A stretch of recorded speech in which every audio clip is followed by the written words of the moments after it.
Assalamualaikum warahmatullahi wabarakatuh. Saya Lada Nahdiah, mahasiswi semester 2 Kampus Hangroto, Sekolah Tinggi Agama Islam Wali 9 Semarang, akan menjelaskan tentang Thorikoh. Apakah Thorikoh itu? Thorikoh berasal dari bahasa Arab at-thariqah, jamaknya at-thara'iq, yang berarti jalan, keadaan, atau aliran. Secara pengertian, thorikoh adalah suatu sistem yang ditempuh oleh seorang sufi dengan diikuti para muridnya yang bertujuan berada sedekat mungkin dengan Allah Subhanahu wa Ta'ala melalui makom-makom tertentu.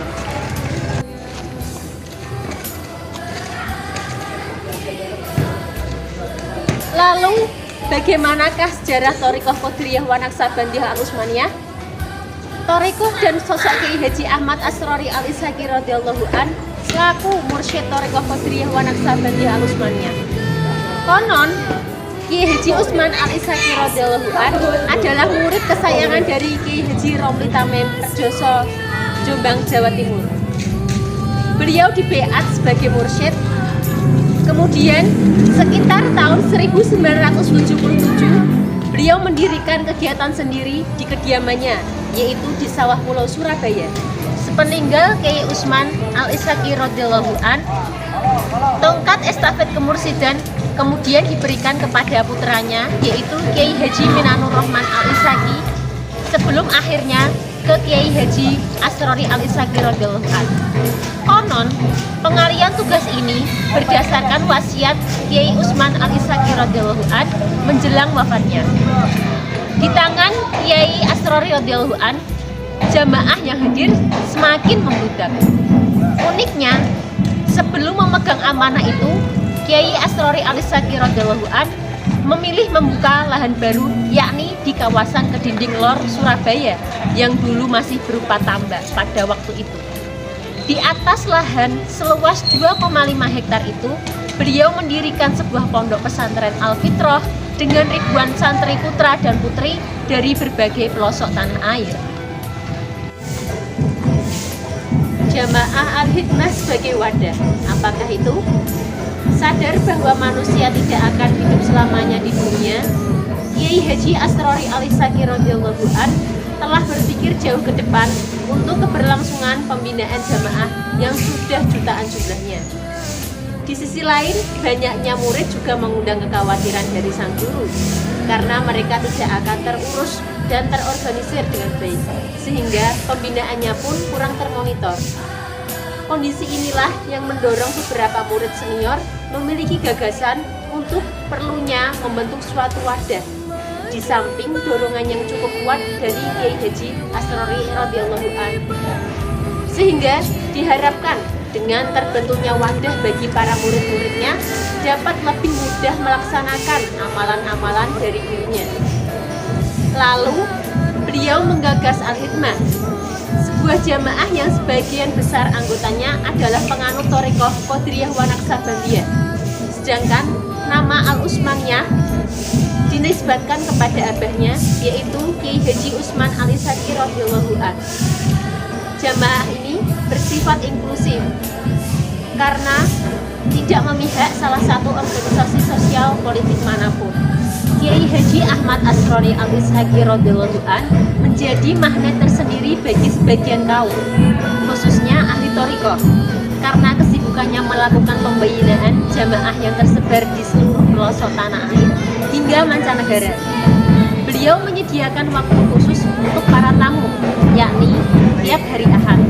Sedangkan pembaiatan bagi jamaah baru maupun lama dilakukan seminggu sekali. Ada 3 macam pembaiatan. Yang pertama, baiat bi husnidzon untuk tingkat pemula. Yang kedua, baiat bil barokah tingkat menengah.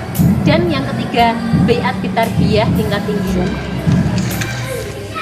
Untuk menapaki level-level itu, tiap jamaah diwajibkan zikir rutin yang harus diamalkan oleh murid yang sudah berbaiat, berupa zikir jahar sebanyak 165 kali dan zikir kafi sebanyak 1000 kali tiap usai sholat.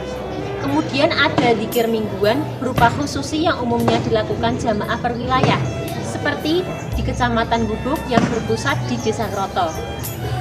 Khususi mingguan untuk jamaah putra dan putri, muridin dan muridat, serta muhibbin dan muhibbat pada setiap hari Kamis mulai ba'da zuhur sampai asar, dan khususi untuk jamaah khusus putri setiap hari Senin dari pagi sampai zuhur.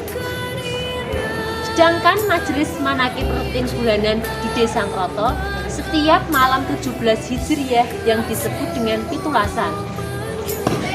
Adapun amaliyah di bulan Ramadan yaitu mutih atau tarak untuk putra dimulai tanggal 21 Sya'ban sampai selesai Ramadan.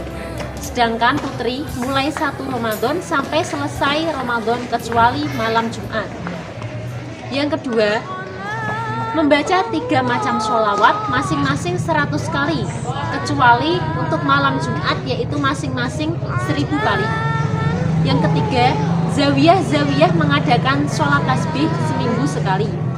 Yang keempat, mengadakan sholat tasbih gabungan beberapa zawiyah. Contoh di Desa Kroto seperti setiap malam 26 Hijriah bulan Ramadan yang disebut dengan 6 likuran disertai khatmil Quran dan zikir bidah. Torekoh yang diajarkan oleh beliau memang dirasakan berbeda dengan torekoh atau mursyid-mursyid pada umumnya. Jika kebanyakan para mursyid setelah membaiat kepada murid baru, untuk amaliyah sehari-hari diserahkan kepada murid yang bersangkutan di tempat masing-masing untuk pengamalannya. Tidak demikian dengan beliau.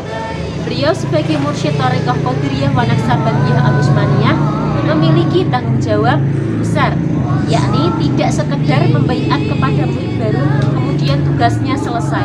Akan tetapi beliau secara terus-menerus melakukan pembinaan secara rutin melalui majelis khususi mingguan, pengajian rutin bulanan setiap Ahad awal bulan Hijriah, dan kunjungan rutin ke berbagai daerah. Untuk membina jamaah yang telah melakukan baiat, khususnya di wilayah Jawa Tengah, beliau menggunakan media elektronik yaitu siaran radio untuk penyebaran dakwahnya, sehingga murid-muridnya tidak lagi akan merasa kehilangan kendali. Ada 5 radio di Jawa Tengah yang dimilikinya setiap pagi, siang, dan malam yang selalu memutar ulang dakwahnya, yakni Radio Rasika FM, WFM yang berada di Semarang, Radio Citra FM di Kendal, Radio Amarta FM di Pekalongan, dan Radio Suara Tegal yang berada di Slawi. Radio-radio inilah setiap harinya mengumandangkan dakwahnya yang sangat khas dan disukai oleh banyak kalangan.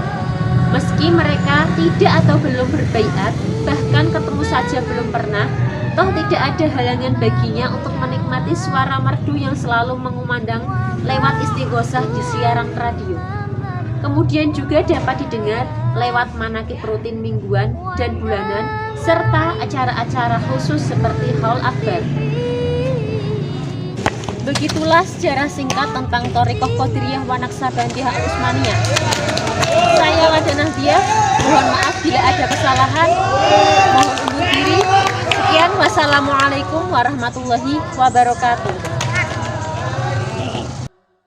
Ala man